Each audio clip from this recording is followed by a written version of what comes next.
America's second largest breeder of beagles for scientific research will surrender its Wisconsin's breeding license. Ridgeland Farms agreed to stop selling beagles by next summer to avoid facing criminal charges of animal cruelty. Fox 6 investigator Brian Polson has been following this story for the past 8 months. He has the huge deal just announced.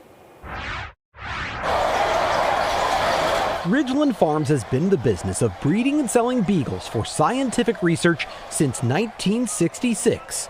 That ends next year. I think if you would have told us a year ago or a year and a half ago when we first brought the petition that this would be the outcome, that Ridgeland Farms would be closing down the breeding side of their business, I think we would have taken that in a minute. We would have been very happy with that. Rebecca Robinson is president of Dane for Dogs, the animal rights group that petitioned the court to appoint a special prosecutor.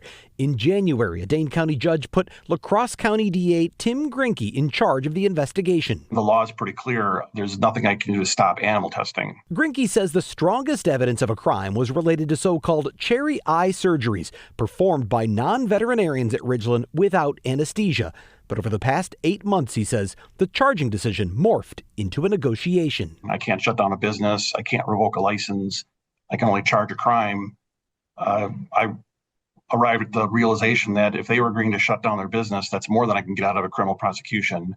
And so that seemed like the fair way to go. On Tuesday, Ridgeland signed a 2-page agreement promising to surrender its breeding license by July 1st, 2026.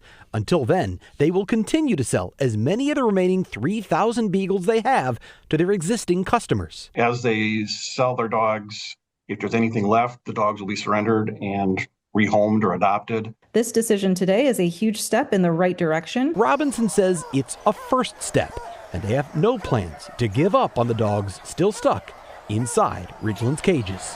We're not done. This isn't over. This is just one piece. This is just one aspect in a much larger campaign. Come next summer, Ridgeland Farms will still have a USDA research license that would allow them to breed beagle puppies for their own internal research. They just couldn't sell them. Meanwhile, the special prosecutor laid out an 8-page report that explains his investigation and his ultimate decision. You can read that at fox6now.com. In the newsroom, Brian Polson, Fox 6 Investigators. Ridgeland Farms says the agreement will result in operational changes, but it has no plans to close up shop altogether.